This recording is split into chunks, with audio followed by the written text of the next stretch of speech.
Hello, thank you for watching the video till the end. My goal is to reach 1,000 subscribers on my YouTube channel. If you're interested in this type of content, please subscribe. I would be grateful to you. Let's move on to the story. Story One Night Storm.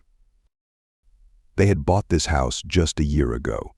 For Elena, it was a true gift of fate, a two-story cottage on the edge of the forest, with a huge plot of land and fresh air. The house was spacious, bright, with large windows offering picturesque views of the surroundings.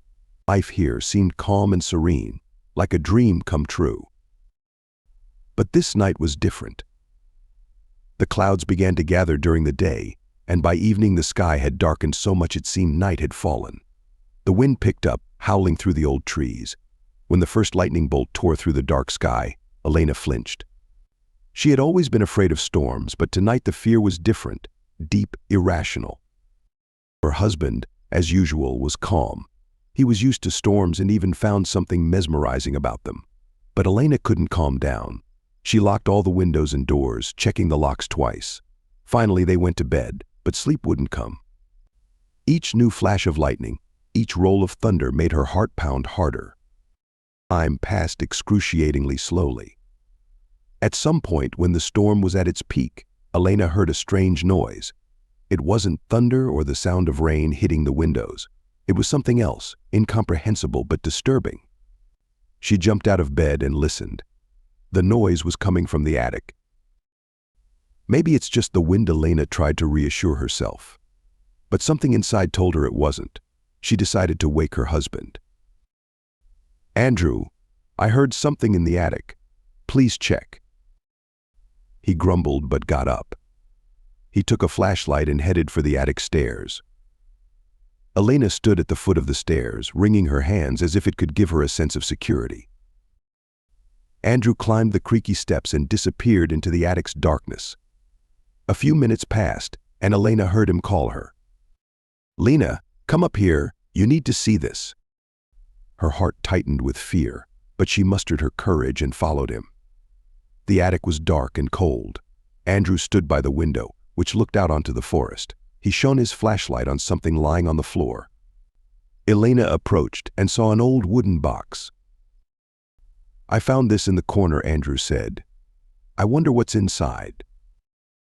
Elena nodded, though she didn't want to know what was hidden in that box. Andrew opened it. Inside were old papers, photographs, some items. Everything looked like forgotten memories. But one thing caught Elena's eye immediately: a diary.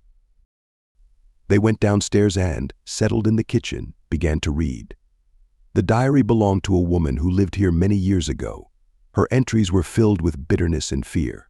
She wrote about her husband who one day went into the woods and never returned. Then strange things started happening: noises at night, items disappearing. The last entry was especially terrifying. "I know it's not just the wind.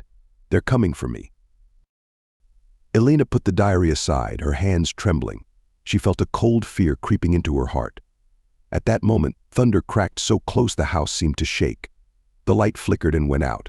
Andrew ran to the fuse box. "I'll check the fuses, don't worry," he said, and disappeared down the hallway. Left alone, Elena suddenly heard the same noises as before. But now they were closer. She tried to calm herself, repeating it was just the wind. But the fear was stronger. Suddenly something heavy struck the window. She screamed and backed away, stumbling into the table. The window glass cracked. Elena grabbed her phone and called the police. "Please come quickly," she pleaded. "Something's happening. I'm scared." Several minutes passed, feeling like an eternity. The noises didn't stop, they seemed to get louder. And then Elena heard the basement door open. She froze, listening. Footsteps. Someone was coming up the basement stairs. Elena grabbed a knife from the table, ready to defend herself. The kitchen door slowly opened, and Andrew walked in. Elena sighed in relief, but then noticed he was injured. Blood was running down his face. "Lena, we need to leave," he said, breathing heavily. Someone was in the basement. Elena didn't have time to say anything before she heard police sirens. She ran to the door, opened it, and rushed out to meet the officers. They stormed the house, checking every room, every corner, but they found no one. That night they left for a hotel, deciding never to return to that house. The next day the police searched the house and grounds but found no trace of anyone. The storm had subsided, but the horror of that night stayed with Elena forever. She couldn't forget those sounds, those footsteps, and her husband's bloody face. Maybe it was just a storm, but something told her the fear was justified. Story 2: The Last Storm. Jennifer and Michael Wilson had long dreamed of a peaceful life in the suburbs. Both worked in the big city, where noise and hustle were everyday occurrences. When the opportunity finally arose to move into a small house in Maine, they didn't hesitate. The house was on the outskirts of a small town, surrounded by dense forest. The neighbors were friendly, and the atmosphere was serene. They had lived in the new house for several months, enjoying the quiet and nature. But one day in July, a storm began. At first it was just a light rain, but then the sky darkened and a real tempest started. Michael was at work when Jennifer noticed the first flashes of lightning on the horizon. She stood by the window, watching the storm start, feeling the tension in the air. The storm quickly gained strength. Lightning slashed through the sky, and thunder rumbled louder and louder. Jennifer, like many, was afraid of storms but tried to remain calm. She closed all the windows and doors, checked to ensure all electrical appliances were unplugged. Soon, the phone rang. "Hi, honey, how are you?" It was Michael. "Hi, Mike.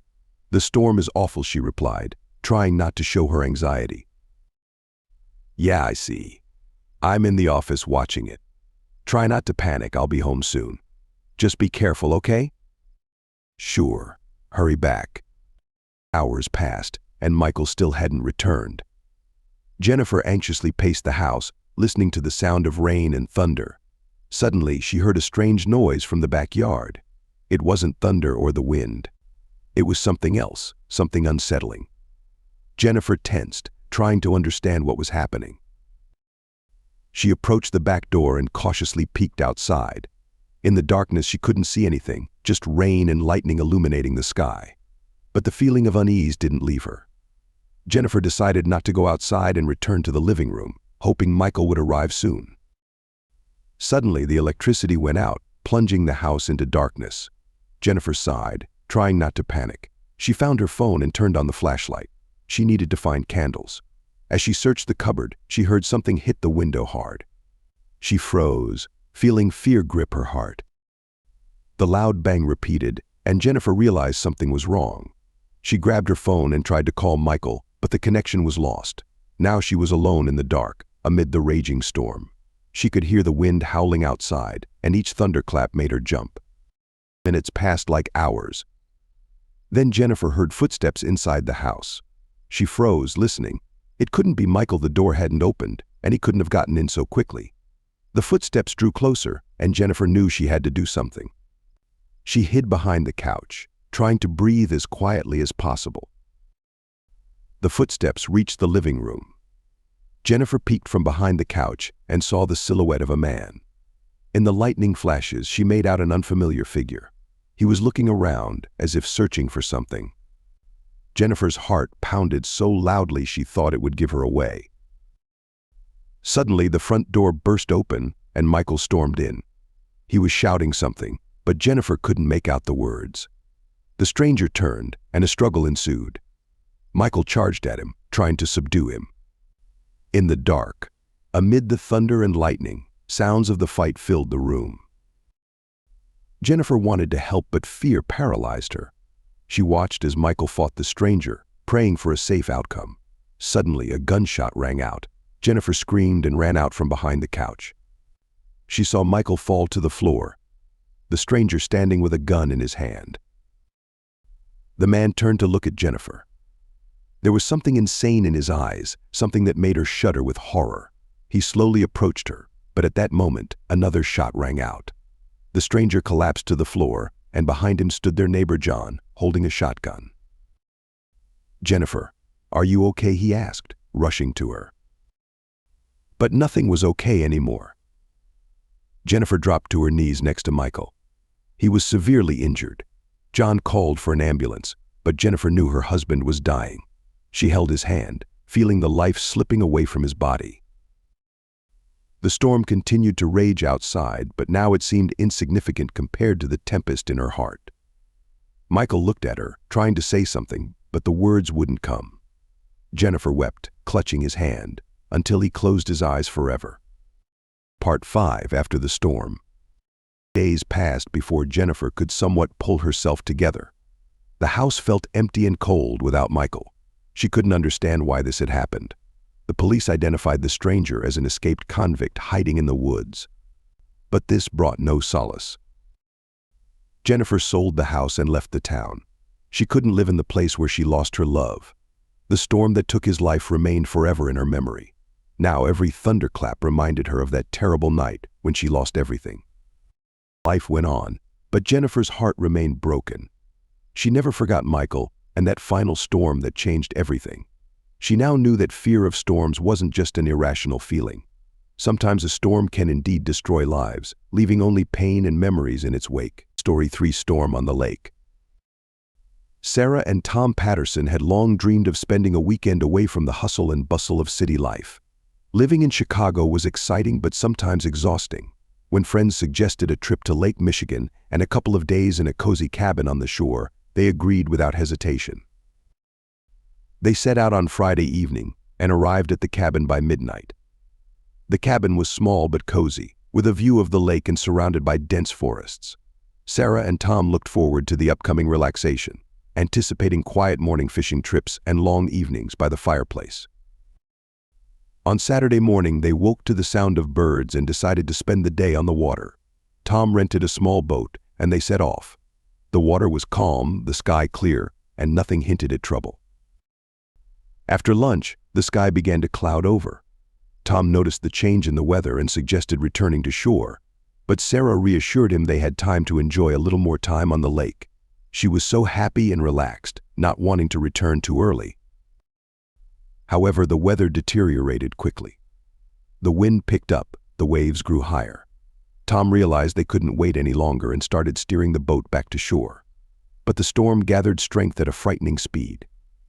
Lightning began to split the sky, and thunder rumbled one after another. The boat rocked on the waves, and Sarah clung to the sides, feeling the fear take hold. Tom tried to stay calm, but anxiety was visible in his eyes. They were almost to the shore when suddenly there was a deafening crack. Lightning struck the water near the boat, blinding them for a moment. Panic instantly set in. The boat capsized, and Sarah found herself in the water.